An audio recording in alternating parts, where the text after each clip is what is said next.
I always thought I was alone in those woods, until last night, when I found footprints in the mud, my own, but I hadn't left them. At first, I thought it was just my imagination or maybe a trick of light, but the prints were unmistakable. Same worn tread, that little tear on the heel of my left boot. They led away from my backyard, winding between trees, deeper than I'd ever dared to go. Something about seeing my own path going where I'd never walked made my skin crawl, but I couldn't stop myself from following.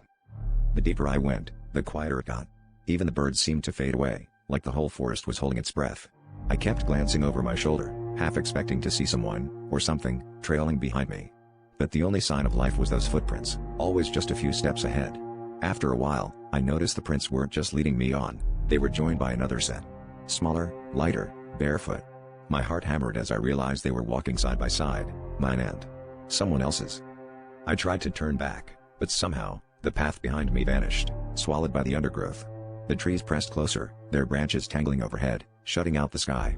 I started running, calling out, desperate for any sign of the world I'd left behind. The prints multiplied, circling around me, their shapes twisting in the mud.